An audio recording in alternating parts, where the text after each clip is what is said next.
हरि ओम श्रीमन्महागणाधिपतये नमः। श्री सीतानाथ समारंभा रामानंदाय मुनिमध्यमाम् अस्मदाचार्य पर्यन्ताम् वन्दे श्री गुरुपरम्पराम्। नारायणं नमस्कृत्य नरं चैव नरोत्तमम् देवीं सरस्वतीं व्यासं ततो जयमुदीरयेत्। श्री गुरुचरणे सरोज रज निज मन मुकुर सुधारे।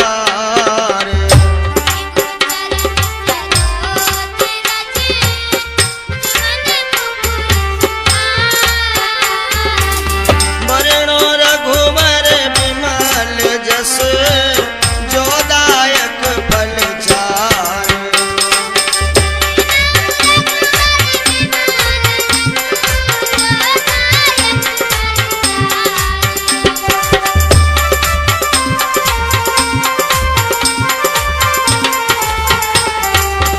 बुद्धिहीन तनु जानिके सुमिरो पवन कुमार। बल बुद्धि विद्या देहु मोहि हरहु कलेश विकार।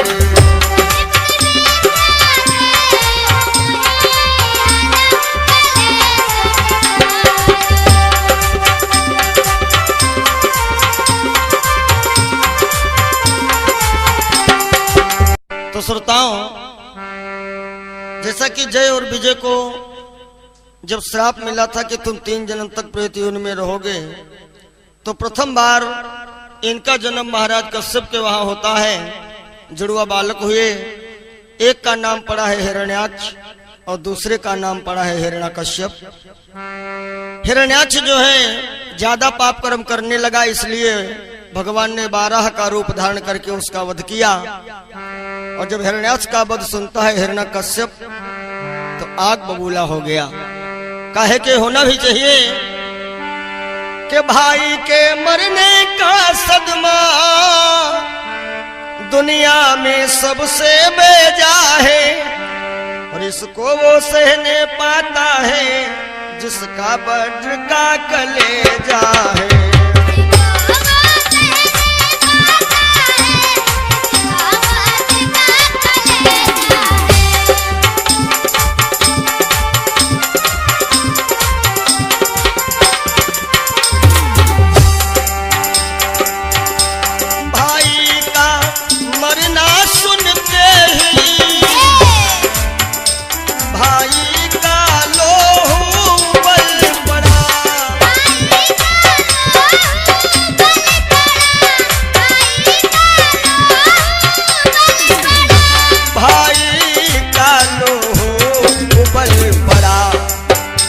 कुछ सोच समझ हिरण्यकश्यप। हिरण्यकश्यप विचार करता है, यदि मेरे भाई को किसी साधारण व्यक्ति ने मारा होता तो हम ही जाकर के उसका वध करते, लेकिन हमारे भाई का वध विष्णु के द्वारा हुआ है, इसलिए विष्णु पर विजय पाने के लिए हमें दिव्यास्त्रों की आवश्यकता है। कुछ विद्वान तो कहते हैं कि हिरण्यकश्यप ने ब्रह्मा जी का ध्यान किया, लेकिन हिरण्यकश्यप जो है भोले बाबा का ध्यान करने के लिए निकलता है, क्योंकि भोले बाबा ऐसे देवता हैं, बाकी तो देवता वरदान देने के पहले विचार करते हैं और हमारे भोले बाबा वरदान देने के बाद विचार करते हैं। तो आज हिरण्यकश्यप भगवान भोलेनाथ को मनाने के लिए चलता है। कैसे? कुछ सोच समझ हिरण्यकश्यप तप करने घर से निकल पड़ा। तप करने घर से निकल पड़ा और भाई का मरना सुनते ही भाई का लोह उबल पड़ा।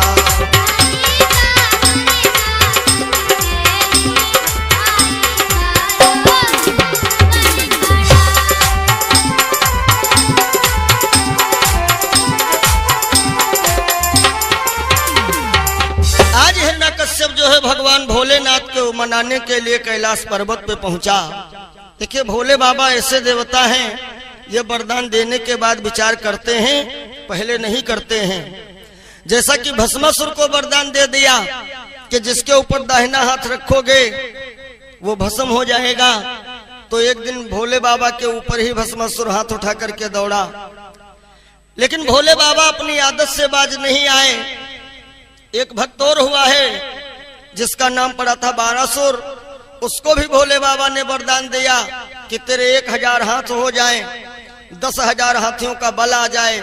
और एक दिन ये बारासुर भोले बाबा से ही लड़ने के लिए पहुंच गया। तो कहने का अभिप्राय, हिरण्यकश्यप जो है आज भोले बाबा को नाच नाच करके प्रसन्न कर रहा है। आखिर को भोले बाबा प्रकट हुए और कहते हैं भक्तराज वरदान मांगो। हिरण्यकश्यप कहने लगा महाराज हमें अमर कर दो। भोले बाबा ने कहा बेटा हम तुम्हें अमर तो नहीं कर सकते हैं, बाकी जो भी वरदान मांगोगे हम देने को तैयार हैं। हिरण्यकश्यप ने कहा तो हमारी आपकी एक शर्त ये है, एक वरदान देना है तो ये दे दो कि हम अमर हो जाएं, अन्यथा हम जितने वरदान मांगेंगे उतने वरदान देना पड़ेगा। भोले बाबा ने कहा एक वरदान छोड़ करके बाकी जो मांगोगे सब हम देने को तैयार हैं। देखो हिरण्यकश्यप क्या मांग रहा है। विचार किया कि डायरेक्ट नहीं यदि वरदान दे रहे हैं अमरता का, तो हम घुमाई फिराई करके वरदान ऐसा ही मांगेंगे जिससे कि हम मरे ना। और मरना तो भैया कोई नहीं चाहता है।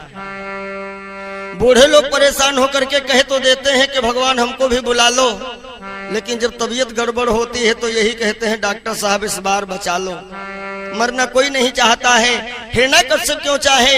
हिरण्यकश्यप वरदान क्या मांग रहा है, आइए देखिए कि कुछ अधिक नहीं इतना दे दो कि ऊपर न मरूं नीचे न मरूं।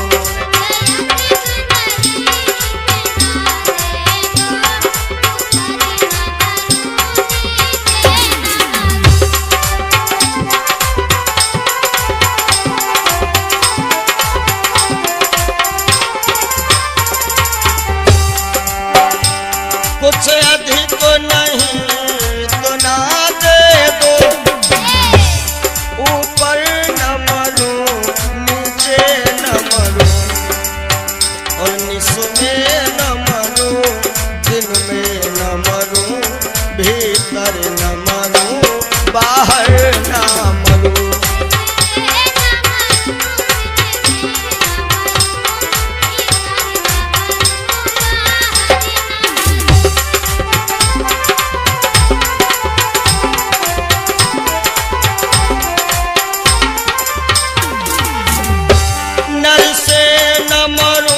पशु से न मरूं और व्यापे कोई हथियार नहीं, दुनिया में हमें भोगने को रह जाए कोई बिहार नहीं।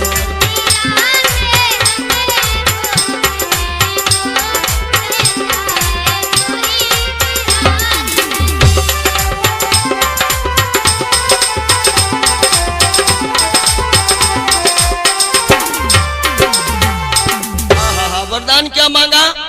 ना दिन में मरे ना रात में मरे, न ऊपर मरे ना नीचे मरे, न कोई तीर तलवार से मरे, ना दिन में ना रात में, ना ऊपर ना नीचे कोई तीर तलवार से, और ना ही किसी इंसान से, ना ही किसी जानवर से।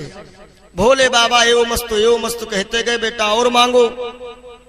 हिरण्यकश्यप ने विचार किया कि इतने वरदान दे चुके हैं, एक बार नहीं कह पाए अमर हो जाओ, और बाकी जो मांग रहा हूं सब देने को तैयार हैं। सो हे भोलेनाथ एक वरदान ये भी दे दो कि दुनिया में ऐसा कोई सुख बाकी ना रहे जो हम उठावे ना। और आखिर में भोले बाबा ने कहा बेटा और कुछ मांग लो। हिरण्यकश्यप ने कहा 1 वर्ष में 12 महीना होते हैं, तो महाराज हमें ये वरदान दे दो कि हम 12 महीनों में भी ना मरें। भोले बाबा यो मस्त कह करके चले गए। अब हिरण्यकश्यप ठहाका मार करके हंसता है और कहता है कि ब्रह्मा मैं हूं, विष्णु मैं हूं, शंकर मैं हूं। सच कहा गया है जो ओछी बुद्धि वाले लोग होते हैं ना, जब तलक जेब खाली है तब तलक तो बड़े सज्जन हैं, और जेब में जब पैसा हुआ तो फिर समझ लीजिए कि उनके समान कोई दूसरा धनवान धरती पे है नहीं। बाबा ने संकेत भी किया है, जो ओछी बुद्धि वाले होते हैं उनकी तो हमेशा की आदत रही है कि कोई ऐसा उपजा जग माही,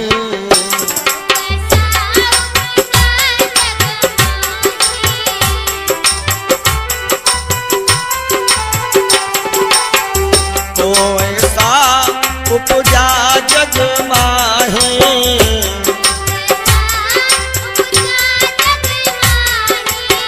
अरे प्रभुता पाई का हमद नाही,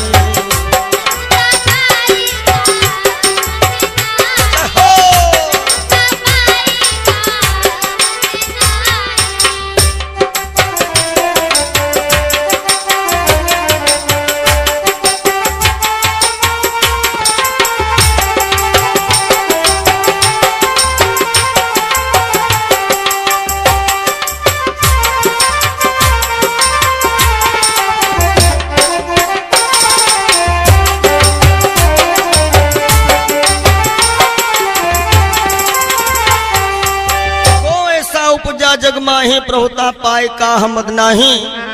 या यूं कह लीजिए कि सच है मनुष्य कंगाली में करता कोई उत्पात नहीं,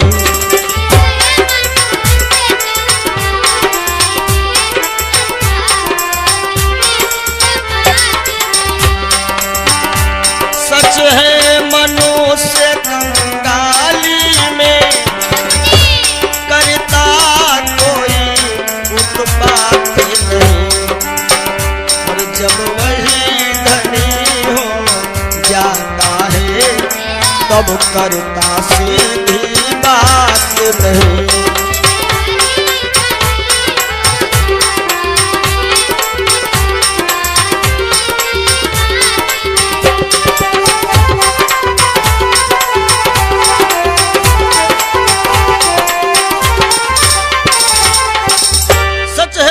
कंगाली में करता कोई उत्पात नहीं, और जब वही धनी हो जाता है तब करता सीधी बात नहीं।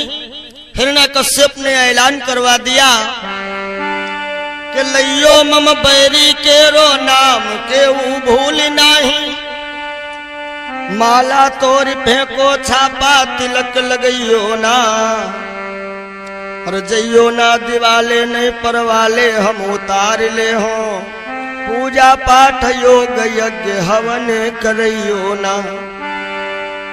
हिरण्यकश्यप का जिस समय ये ऐलान हुआ, सारे साधु महात्मा बेचारे परेशान हैं कि कैसे हम भगवान का भजन करें। एक दिन की बात है कि हिरण्यकश्यप जो है राजस्थान को जाता है सेना जोड़ने बटोरने के लिए, और इधर देवराज इंद्र ने विचार किया कि हिरण्यकश्यप की पत्नी कयाधु गर्भवती हैं और इनके गर्भ में एक बालक पल रहा है। अभी हिरण्यकश्यप अकेला है और ऐसा ना हो बालक हो जाए वो हिरण्यकश्यप का पूरा साथ दे, इसलिए देवराज इंद्र ने हिरण्यकश्यप का भेष बनाया और धोखे से कयाधु को बुलाई करके रथ में बिठाया, और एक जंगल में जब ये पहुंचे देवराज इंद्र ने निकाल लिया तलवार कि अभी कयाधु का वध कर देते हैं। लेकिन मित्रों एक बात तो याद रखना है कि जाको रक्षक साया मारी सके ना कोई, और बाल नबा का करी सके जो जग बैरी होए।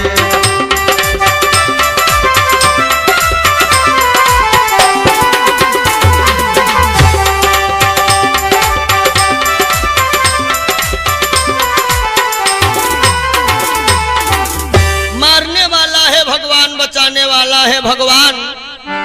जैसे देवराज इंद्र ने कयाधु को मारना चाहा, इतने में बाबा नारद आ गए। रुक जाओ रुक जाओ, नारी को मारना ये कोई ठीक बात नहीं है।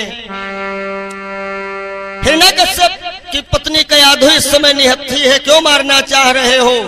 देवराज इंद्र ने कहा बाबा नारद जरा विचार करो, ये हिरण्यकश्यप राक्षस की पत्नी है, अभी वो अकेला है और हो सकता है इसके गर्भ से बालक हो जाए, हिरण्यकश्यप का पूरा साथ देगा। बाबा नारद ने कहा हे देवराज इंद्र मेरी बात मान लो, कयाधु को छोड़ दो। अरे हो सकता है हिरण्यकश्यप का इतना पाप कर्म बढ़ गया है तो कयाधु के पेट से कोई अपने लोगों को बचाने के लिए मालिक ने किसी फरिश्ते को भेजा है। देवराज इंद्र ने कहा नारद मेरे रास्ते से हट जाओ, कयाधु को मारूंगा। नारद बाबा ने कहा मैं कयाधु को बचाऊंगा। और भैया ये भी एक बहुत बड़ा धर्म है कि परहित सरिस धर्मो नहीं भाई,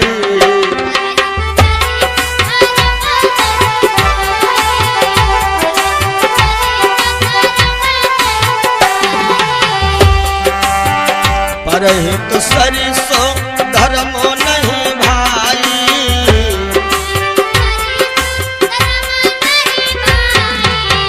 पर पीड़ा समो नहीं अधमाई।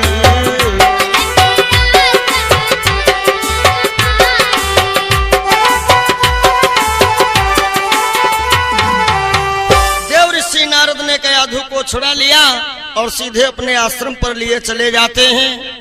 और आप लोग जानते हैं कि बाबा लोगों के आश्रम पे बस सीताराम सीताराम नारायण राधे श्याम। कयाधु जो है उसी वातावरण में रहने लगी। और ऐसा वैज्ञानिकों का भी रिसर्च है कि गर्भवती महिला का जैसा खान पान होता है, जैसा रहन सहन होता है, उसी प्रवृत्ति की संतान होती है। समयानुसार बाबा नारद के आश्रम पर ही कयाधु ने एक बच्चे को जन्म दिया। बाबा नारद ने इसी बच्चे का नाम रखा है प्रहलाद। और सच कहा गया है संभला है जिनका बचपन जीवन बना उन्हीं का, यानी प्रहलाद जी का जन्म जो है बाबा के आश्रम पर हुआ। धीरे धीरे थोड़ा प्रहलाद भी बड़े हो जाते हैं। प्रहलाद जी ने देखा बाबा के आश्रम पर तुलसी की पूजा है, राम नाम का जाप है, तो प्रहलाद भी तुतली भाषा में राम नाम का जाप करने लगे। सच कहा गया है ना कि संतन के संग लागरी तेरी अच्छी बनेगी,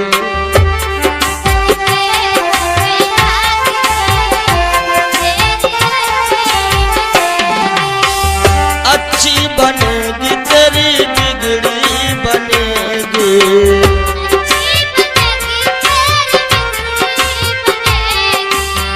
संतन के संग लागरी तेरी अच्छी बनेगी।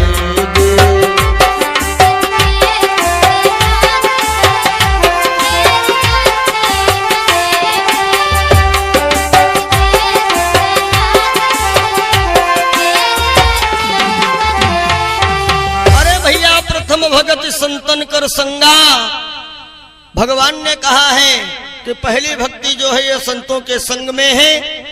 इधर प्रहलाद के अंदर तो भक्ति का रंग चढ़ने लगा और उधर हिरण्यकश्यप जब घर आया, कयाधु नहीं मिली, कयाधु को ढूंढने के लिए निकलता है। जब कयाधु मिली बाबा के आश्रम, साथ में प्रहलाद भी हैं।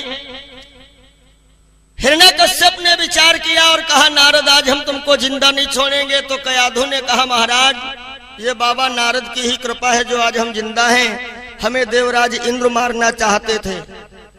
हिरण्यकश्यप ने विचार किया कि देवराज इंद्र अब तुम संभल जाओ, विष्णु जी से पहले तुम्हारा नंबर लगाऊंगा। अब देवराज इंद्र भी घबराए। प्रहलाद और कयाधु को लेकर के हिरण्यकश्यप घर आया। प्रहलाद जी की आदत थी पद्मासन लगा करके बैठ गए, राम राम जपने लगे। हिरण्यकश्यप ने कहा बेटा ये नाम मत लेना, ये दुश्मन का नाम है। उसी जगह पर खड़े थे गुरु शुक्राचार्य के दो बेटे चंडामर्क। उन्होंने कहा हे राजन देखिए इस बच्चे का इसमें कोई कसूर नहीं है, सब रहन सहन का कसूर है। ऐसा करो इस बच्चे का एडमिशन हमारे विद्यालय में करवा दो और इसके ऊपर हम आपके नाम का रंग चढ़ा दूंगा, भूल जाएगा राम का नाम। अब क्या है प्रहलाद जी चंडामर्क के विद्यालय में पढ़ने के लिए आ जाते हैं। और सज्जनों ये बचपन जो है ये बड़ा विचित्र होता है। कोरा कागज है, इस पे चाहे कालिक पोतो और चाहे बढ़िया सीनरी बना दो। थोड़ी देर के लिए प्रहलाद भी भटक गए और प्रहलाद भी मान गए कि हमारा पिता ईश्वर है, हमारा पिता भगवान है। परंतु इतना याद रखना है भाइयों बहनों, भगवान और ईश्वर में अंतर होता है। ईश्वर अलग है, भगवान अलग होता है। भगवान समय पर किसी गरीब के काम आ जाओ, वो गरीब कहता है भैया आप हमारे लिए भगवान हो गए। ईश्वर कुछ अलग है। एक दिन की बात है कि प्रहलाद जब अपने विद्यालय के बाहर निकले तो इनको एक आवाज सुनाई पड़ी, और वो आवाज कैसी है कि मेरे नैनों की नगरिया में आओ सीताराम, आओ मेरे राम।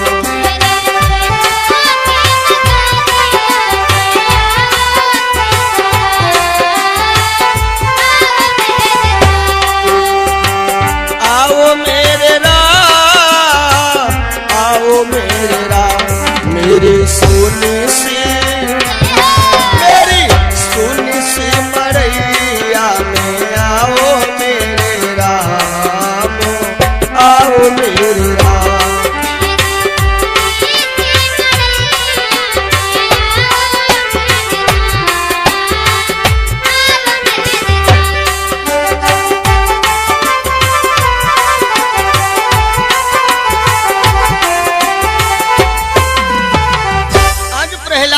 इस आवाज को ढूंढते ढूंढते पहुंचे तो देखा एक टूटी मरैया है, एक कुम्हारन माता बैठी बैठी गुनगुना रही है। प्रहलाद ने डांट दिया है बुढ़िया ये नाम लेना बंद कर दे, क्यों इस नाम के चक्कर में पड़ करके जान गंवाना चाहती है? यदि मेरा बाप सुनेगा तो तुझे मार डालेगा।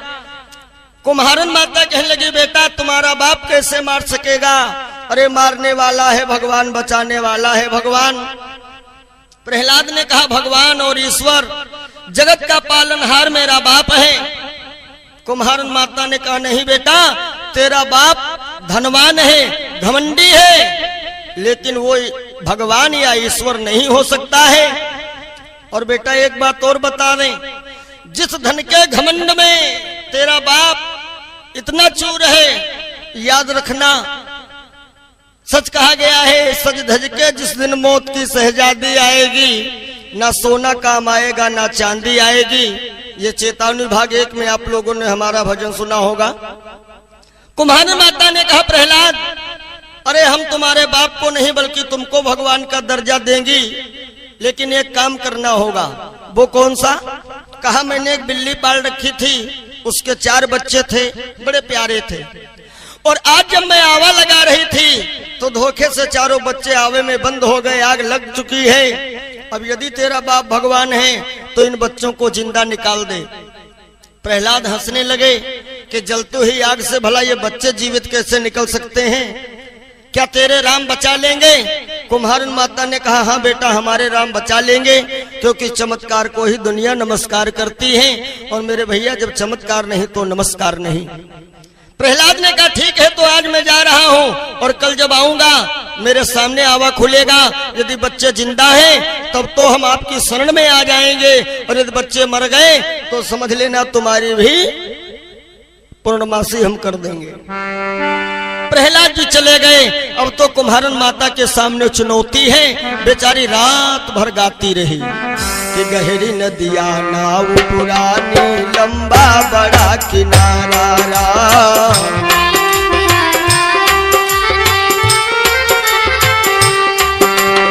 तुम बिन मेरे राम प्रभु जी कोई न खेवन हारा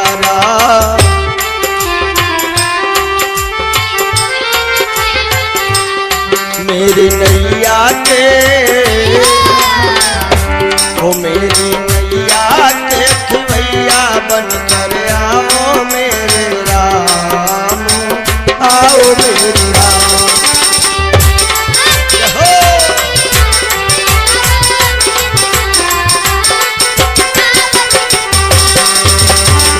आओ मेरे राम, आओ मेरे राम, आओ मेरे राम, आओ मेरे राम, मेरी सोनी सिमरिया में आओ मेरे राम आओ सीताराम।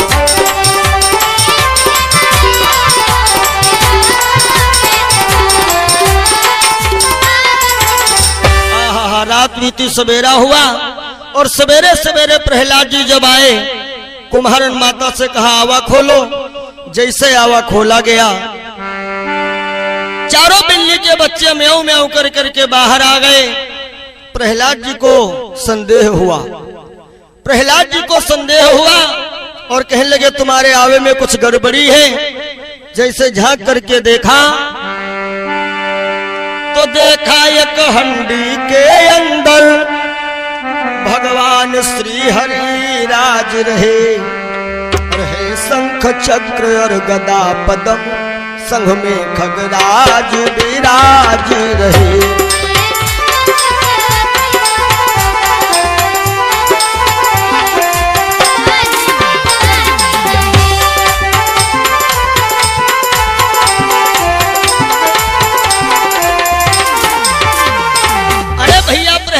कुम्हारन माता के चरणों में गिर गए और कहने लगे माता जी ये बताओ क्या तुम्हारे भगवान हमें मिल जाएंगे? कुम्हारन माता ने कहा बेटा ये हमारे स्पेशल नहीं, ये तो सभी के हैं। दाता एक राम भिखारी सारी दुनिया। हाँ बेटा एक बात ये है कि तुम अभी अधूरे हो। प्रहलाद ने कहा भैया मैं पूरा कैसे बनूंगा? कुम्हारन माता ने कहा बेटा क्योंकि तुमने अभी गुरु नहीं किया है। और बाबा ने लिखा है बिन गुरु भव निधि तरह न कोई,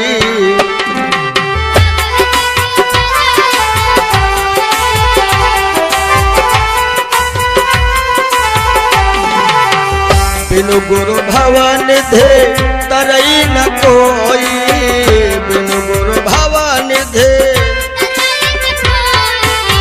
जो बिरंच शंकर सम होए।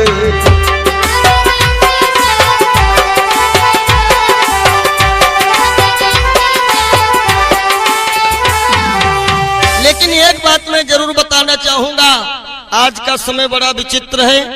बढ़िया जटाजूट या बढ़िया टीका चंदन देख करके आदमी को गुरु बनाना नहीं चाहिए, क्योंकि आज का माहौल है गली गली गुरु पुकारे चेलो कंठी ले और सरगे जाओ चाहे नरके जाओ रुपया हमका दे। लोभी गुरु लालची चेला अयो दो नरकमा ठेलिम ठेला। गुरु जो है हमेशा जानबूझ समझबूझ करके करना चाहिए। आज प्रहलाद जी को जो है कुम्हारन माता ने राम नाम मंत्र दे दिया। प्रहलाद जी विद्यालय आए। पुराने समय में जो बच्चा होशियार था पढ़ने लिखने में, गुरु लोग उसको मॉनिटर बनाते थे।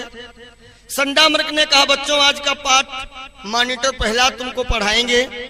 प्रहलाद जी ने सारे बच्चों को बुला लिया और कहा लिखने वाले लिखो और पढ़ने वाले पढ़ो, सच्चाई वाला पाठ पढ़ाएंगे, उसमें ज्यादा पाई मात्रा का सवाल ही नहीं है। क्या पढ़ाया है जरा देखिए कि लिखो पाटी में राम और पढ़ो पुस्तक में राम, सिया राम राम राम सिया राम राम राम।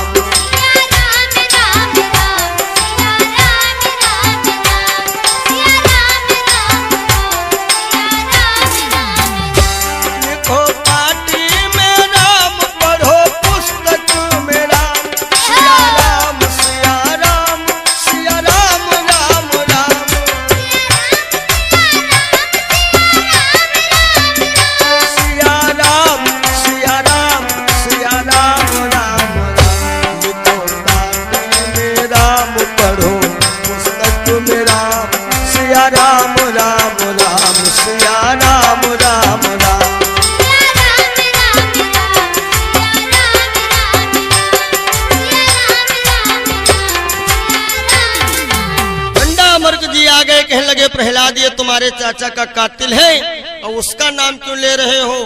प्रहलाद ने कहा गुरुजनों मेरे पिता के चक्कर में तुम लोग भी पागल ना बनो, चाहो तो अपना जीवन संवार लो, आओ हमसे ही मंत्र ले लो।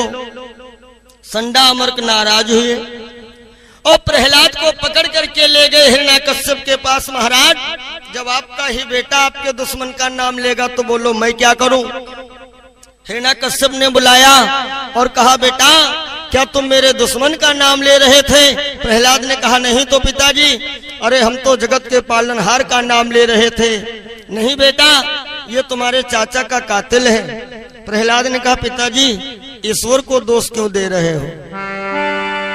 देखिए, ये हमारी आपकी बड़ी भूल होती है। यदि कोई काम बढ़िया बन गया तो हम लोग कहते हैं कि मैंने मेहनत किया, और यदि कुछ बिगड़ गया तो कहते हैं भगवान ने बर्बाद कर दिया। देखिए, भगवान कभी किसी की बिगाड़ता नहीं है। चेतावनी भाग 4 में एक मैंने भजन गाया है, आप लोगों ने सुना होगा। अगर दिल किसी का दुखाया न होता तो सदमों का तीर दिल पर खाया न होता। तेरी जिंदगी में अंधेरा न होता, दिया दूसरों का जो बुझाया न होता। एक सूत्र याद रखिएगा जीवन में कि भगवान के घर देर है, अंधेर नहीं है, अंधेर नहीं है।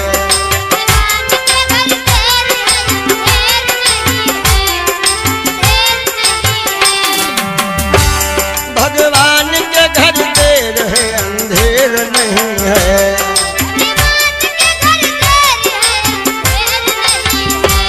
कर्मानुसार फल तो सबको मिलता सही है, हाँ मिलता यही है।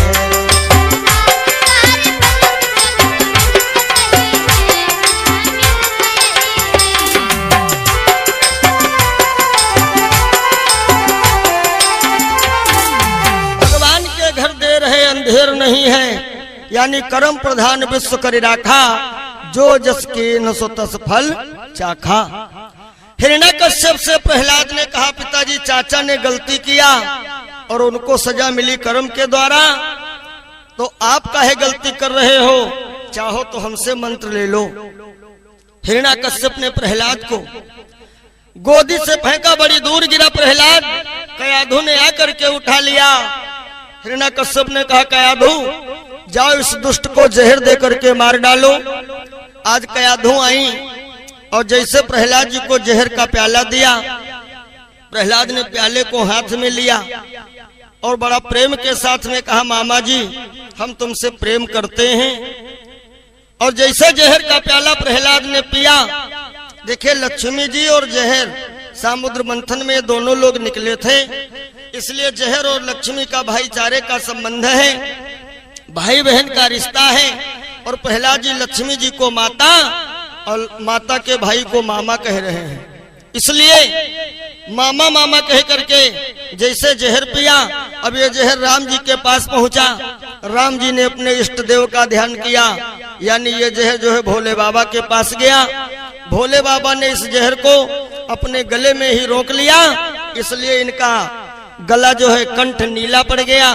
तब से शिव जी का एक नाम है नीलकंठ महादेव। प्रेम से बोलो नीलकंठ महादेव की जय। प्रहलाद जी आए, बोले पिताजी जहर तो बड़ा मीठा था। सारे कर्मचारी प्रहलाद जी का चेहरा देख रहे हैं, भला कभी किसी ने जहर का स्वाद बताया है? इतने में एक कर्मचारी आया और कहने लगा राजा साहब, मैं छिप करके देख रहा था, एक माता ने अपने बेटे को रंगीन शरबत पिला दिया। हिरण्यकश्यप ने कहा इसीलिए तो दुष्ट कहता है कि जहर मीठा था। जाओ बेटा वो प्याला लेकर के आओ। और जैसे कर्मचारी प्याला लेकर के आया, हिरण्यकश्यप ने कहा इसमें थोड़ा पानी डाल करके उंगली हिलाओ, खंगरावन तैयार करो। खंगरावन तैयार हुआ और हिरण्यकश्यप ने कहा बेटा अब इसको तुम पी जाओ। अब ये बेचारा घबराया, कहीं असली तो नहीं है। खैर जैसे ये खंगरावन पीता है, धड़ाम से गिरा और मर गया। ओहो, प्रहलाद ने सोचा कि हम तो पेवर पिए घूम रहे हैं, मरे नहीं, और ये खंगरावन पी करके मर गया, यानी कि राम नाम में दम है।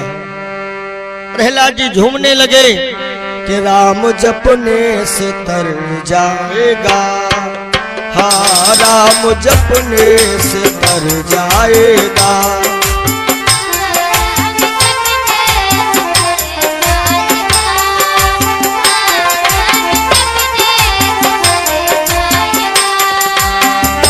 राम कहने से तर जाएगा, राम कहने से तर जाएगा, पार भव से उतर जाएगा।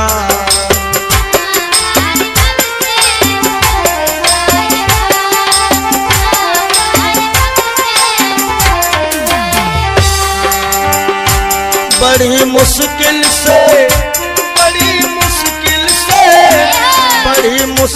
से नर्तन मिला, और क्या पता फिर किधर जाएगा।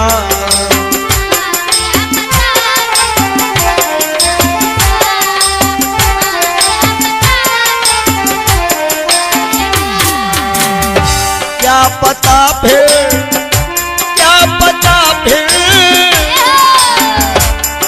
पता फिर किधर जाएगा। राम कहने से मर जाएगा।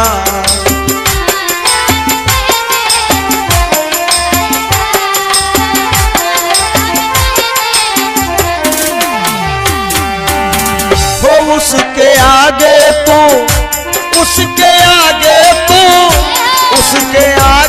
तू झोली फैला, दाता झोली को भर जाएगा।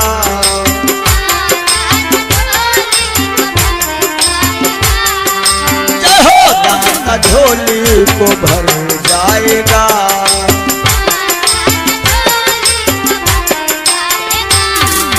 आज प्रहलाद जी को जो है पागल हाथी के सामने फेंका गया। हाथी अपनी पीठ पे बिठा करके नाच रहा है। पहाड़ियों से फेंका गया, प्रहलाद तब भी नहीं मरे। एक दिन की बात है कि हिरण्याकश्यप की बहन होलिका आई हुई है। प्रहलाद होलिका के पास पहुंचा। बुआ जी तुम ही पिताजी को समझाओ कि ये सतमार्ग पर चले, इनका जीवन संवर जाए। हिरण्याकश्यप ने होलिका से अपना दर्द बताया कि हम इसको मारना चाहते हैं। होलिका ने कहा हमारे पास ब्रह्मा जी की दी हुई चुनरिया है, जिसको मैं ओढ़ती हूँ, और उसको ओढ़ लेने से हमारे ऊपर कोई असर नहीं पड़ता है आग का। इसलिए प्रहलाद को मैं गोद में लिए ले रही हूँ, और तुम लोग हमारे चारों तरफ से लकड़ियां लगाओ, आग लगा दो, ये मर जाएगा। होलिका जो है प्रहलाद को गोद में लेकर के बैठती है, और जैसे आग लगाई गई, प्रहलाद ने कहा जय श्री सीताराम। 49 पवन चले, जोर की हवाएं चली। चुनरिया जो है होलिका से छूट करके प्रहलाद के लिपट गई,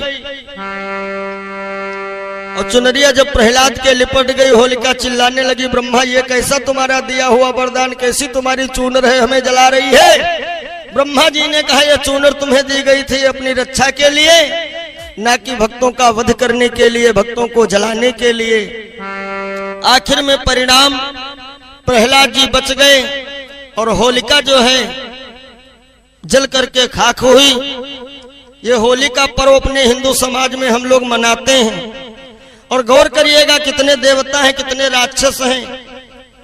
जिस समय प्रहलाद की रक्षा हुई थी तो देवता लोग पुष्प बरसा रहे थे, और दैत्य लोग मिट्टी धूल उलच रहे थे। और आज भी वही समाज में देखिए, जो देवता हैं वो एक दूसरे से गले से गला मिलाते हैं। बहुत जरूरी हुआ तो एक दूसरे के मस्तक में अमीर या गुलाल का टीका लगाते हैं, और जो राक्षस हैं अमीर गुलाल नहीं, किसी पुराने इंजन से जला हुआ आयल निकाल करके लोगों के मुंह में पोत देते हैं। पी करके शराब, पड़ोस में झगड़ा किए, साल भर का पर्व घर के बजाय उनका पर्व कोतवाली में हो रहा है। आखिर को हिरण्याकश्यप ने विचार किया कि अब इसको हम कैसे मारें। अपने कर्मचारियों से कहा कि जाओ एक विशेष खंभा तैयार करो और उसको आग की लपटों में गर्म करो, देखता हूं प्रहलाद कैसे जिंदा रहेगा। और कर्मचारी लोग तत्काल खंभे की तैयारी कर रहे हैं। गीता में प्रभु ने कहा है कि कड़कड़ में मेरा वास है, कोई भी तिनका बगैर मेरी इच्छा के नहीं हिलता है। और यही बात कुरान शरीफ में आई है कि खुदा का नूर जर्रे जर्रे में है। और गोस्वामी जी ने रामायण में भी यही लिखा है कि हरि व्यापक सर्वत्र समाना,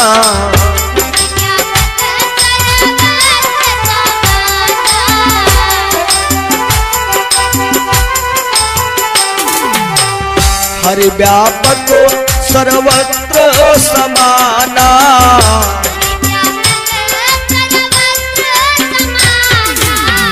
प्रेम से प्रगट होए मैं जाना।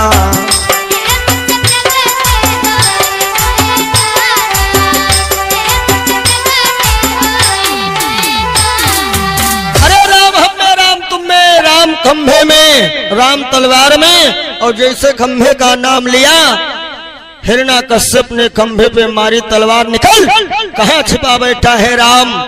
नरसिंह भगवान का प्रागट्य हो रहा है। बोलो नरसिंह भगवान की। हिरण्याकश्यप को नरसिंह भगवान ने पकड़ लिया। हिरण्याकश्यप हंसने लगा, तो तू है राम? अरे हमें मारेगा? मैंने वरदान मांगा था, ना मैं दिन में मरूं ना रात में मरूं, ना ऊपर मरूं ना नीचे, ना भीतर ना बाहर। नरसिंह भगवान ने हिरण्याकश्यप को खींच लिया और कहां पहुंचे? चौखट पे। बोल अंदर है या बाहर? अब हिरण्याकश्यप घबराया कि भोले बाबा कहते थे वरदान और मांगो, लेकिन मैंने मांगा नहीं, ना तो अंदर है ना बाहर है। लेकिन वरदान ये भी मांगा था मैंने, ना ऊपर मरे ना नीचे। तो नरसिंह भगवान ने हिरण्याकश्यप को गोदी में ले लिया। बोल ऊपर है कि नीचे? अब ना तो ऊपर है ना नीचे, बीच में। मैंने वरदान मांगा था, ना दिन में मरूं ना रात में। भगवान ने कहा समय कौन सा है? और भैया समय यही था जो इस समय चल रहा है, ना दिन में है ना रात में। ये समय जो है गोधूल का कहा जाता है, गांव में कहते हैं कुबेरी बेरा। हिरण्याकश्यप ने कहा फिर भी नहीं मरूंगा, मैंने वरदान मांगा था, ना किसी तीर से मरूं ना तलवार से। भगवान ने बड़े बड़े नाखून दिखाए। बोल मेरे हाथ में कौन सा हथियार है? कहा कुछ भी नहीं है, बड़े बड़े नाखून। लेकिन मैंने वरदान मांगा था, ना मैं इंसान से मरूं और ना मैं जानवर से। भगवान ने कहा हमें देख हम क्या हैं? तो नीचे से इंसान, ऊपर से सिंह। हिरण्याकश्यप ने कहा ये तो मिली जुली सरकार है। फिर भी मैंने वरदान मांगा था, मैं 12 महीनों में ना मरूं। भगवान ने कहा जरा विचार कर, महीना कौन सा है? 12 महीनों में कोई महीने नहीं है। महीना है 13, जिसको कुछ लोग पुरुषोत्तम मास कहते हैं, कहीं कहीं लोग मल मास कहते हैं, और गांव देहात में लौंद कहते हैं। हिरण्याकश्यप ने कहा जब एक साल में 12 महीना होते, ये 13वां महीना कहां से आया? भगवान ने कहा ये स्पेशल मैंने भगत के लिए बनाया है। प्रबल प्रेम के पाले पड़कर प्रभु को नियम बदलते देखा, और उनका मान भले ही टल जाए लेकिन भक्त का मान ना टलते देखा। और बता, हिरण्याकश्यप ने कहा जब आपने नियम कानून ही बदल दिया तो अब हम क्या बताएं? अब क्या था कि आखिर को नरसिंह ने मारी एक दहाड़, और तुरंत दिया उस नीच का पेट प्रभु ने फाड़।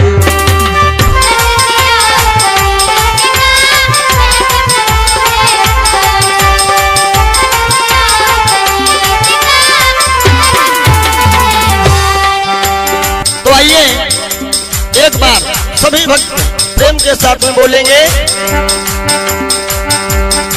और जय बोलो कुंवर कन्हैया की जय बोलो।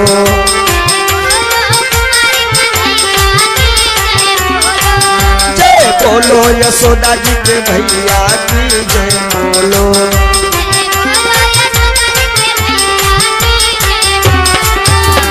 बोलो नरसिंह भगवान की, ब्रह्म सच्चिदानंद की, आज के आनंद की।